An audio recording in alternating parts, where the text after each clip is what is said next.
The State Weather Bureau says Typhoon Julian is moving away from Batanes, but heavy rains and strong winds are still expected over northern Luzon areas. In its 5 p.m. bulletin on Monday, September 30, Pag-asa says Julian was spotted some 95 kilometers west-southwest of Itbayat, Batanes, carrying maximum sustained winds of 175 kilometers per hour and gustiness of up to 215 kilometers per hour.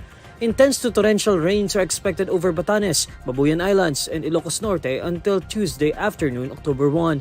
Heavy to intense rains are forecast over mainland Cagayan, Apayao, Abra, Benguet, and the rest of Ilocos region, while the rest of Cordillera Administrative Region may experience moderate to heavy rains.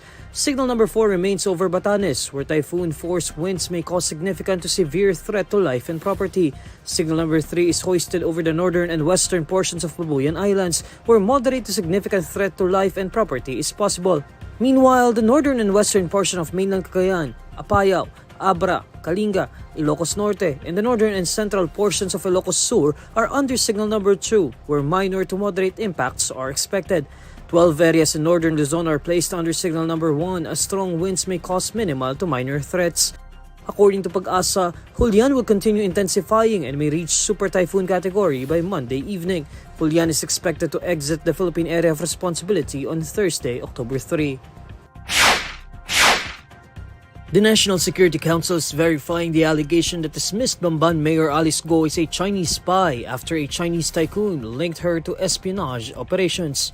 NSC spokesperson Jonathan Malaya in a public briefing says the agency will consult with partner intelligence agencies about the information disclosed by jailed Chinese tycoon Xie Zhijiang in an Al Jazeera report. Ang gagawin po ng NSC is aralin itong isyong ito. We will have to we will have to consult with our partner intelligence agencies abroad para mapagtagpi-tagpi natin, para malaman natin ang tunay na dahilan at tunay na personality ni Alice Guo, if he is really an agent of the MSS of the PRC. The House of Representatives on Friday, September 20, presented the Al Jazeera documentary about Chinese spy Xie Zhijiang, who claimed he funneled funds to Guo Huaping for her election campaign in Tarlac. However, Malaya points out the need to verify Xie Zhijiang's claim as he may have his own interests in mind. Since he is fighting extradition charges, importante rin sa kanyang ma-internationalize yung isyong ito to draw attention to himself, no?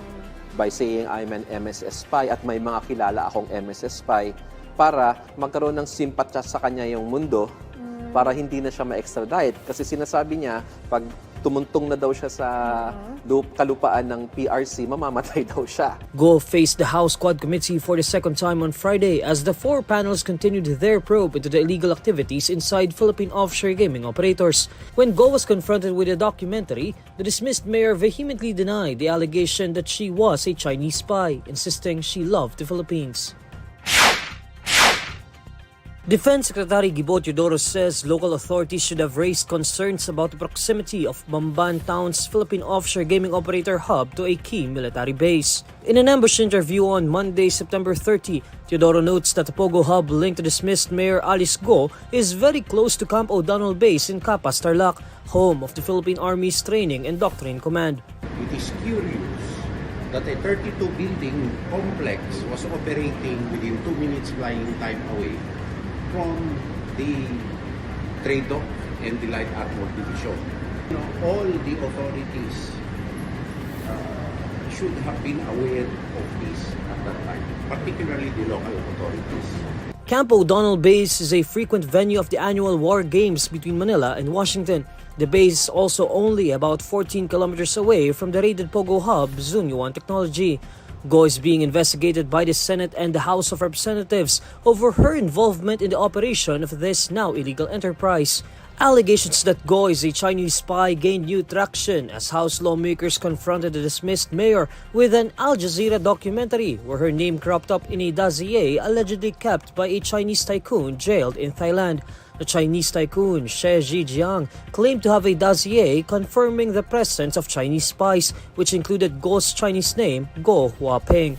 While it is yet to be determined if Guo is actually a spy or not, Teodoro says the dismissed mayor still facilitated illegal activities in the Philippines. She is a facilitator and a participant to an illegal criminal enterprise.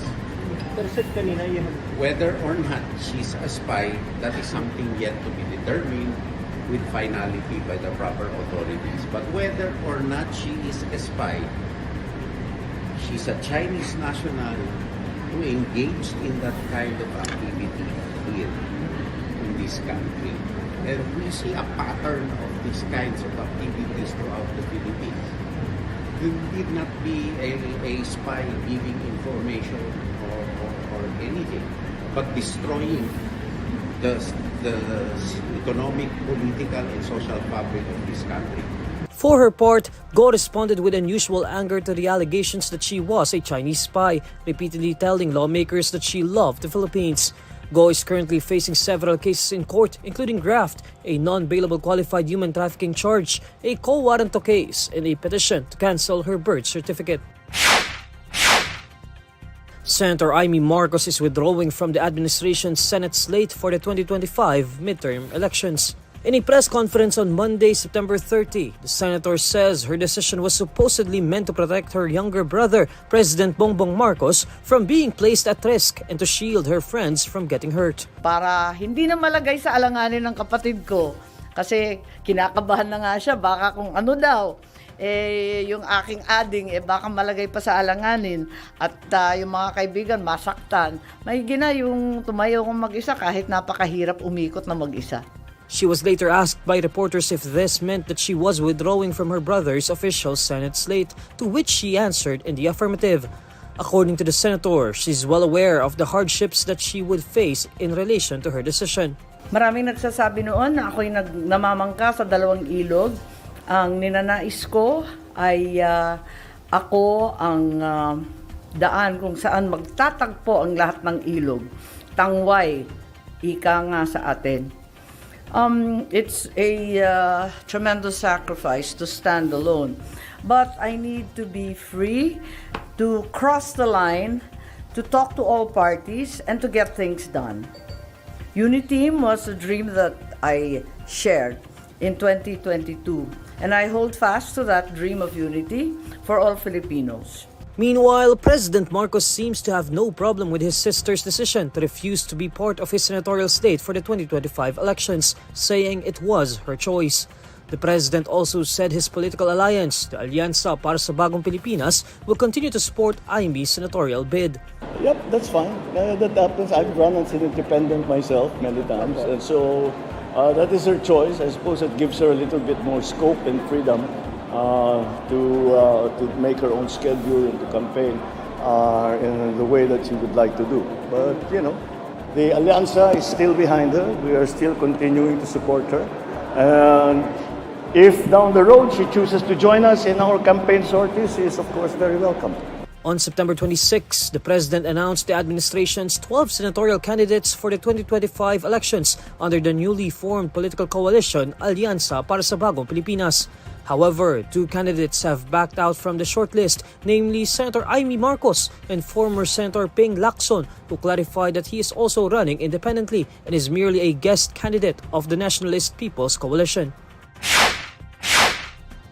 Former vice presidential candidate and doctor vlogger Willie Ong will run for senator in the 2025 elections despite having been diagnosed with cancer.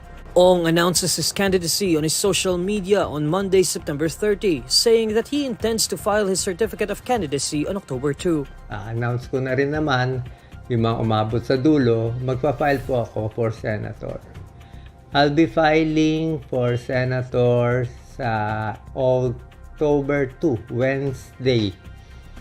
Nagawa ko na yung papeles, na-notarize ko na. Si Doc Lisa, nasa airplane na ngayon. Siya magpa-file lang sa akin, pero ako tatakbo. Ong also said he would run even with no funds or sponsor. The doctor vlogger says he would go through the campaign season and elections in the cleanest way, adding that he would not be connected to any political personalities. First miracle, I have to get well. Second miracle, mananalo tayo ng walang pera. Pag di nanalo, sorry. Pero I'll give it my best shot. Mahirap eh. Mahirap. Pero I'll do it the cleanest way. Hindi tayo connected kahit yan. Hindi tayo admin, hindi tayo Duterte, hindi tayo opposition. Wala lang. Ako lang mag-isa. This is me. No one else. Earlier, Ong revealed that he is battling sarcoma cancer. Ong was the running mate of then presidential aspirant and former Manila Mayor Isko Moreno in the 2022 elections. Suga of K-pop boy group BTS will have to pay a fine of 15 million Korean won or about $11,000 for driving an electric scooter under the influence of alcohol. Judge Lee Yu-sop of the Seoul Western District Court imposed the fine on Friday, September 27 in a summary judgment. A summary judgment is a legal decision made by a judge without a full trial, usually applied to cases deemed relatively minor, allowing for a quicker resolution. The amount is identical to the penalty previously requested by prosecutors. Suga has the right to request a formal trial within 7 days of the court's decision if he disagrees with the ruling. On August 6, Suga was caught by police at around 11:15 p.m. while riding an e-scooter under the influence of alcohol near his residence. His blood alcohol concentration exceeded the threshold for license revocation. He is currently serving as a social service agent since September 2023, an alternative form of mandatory military service in South Korea. On August 25, Suga issued a handwritten apology in Korean to BTS members and fans, saying he was reflecting on his action with a heavy heart.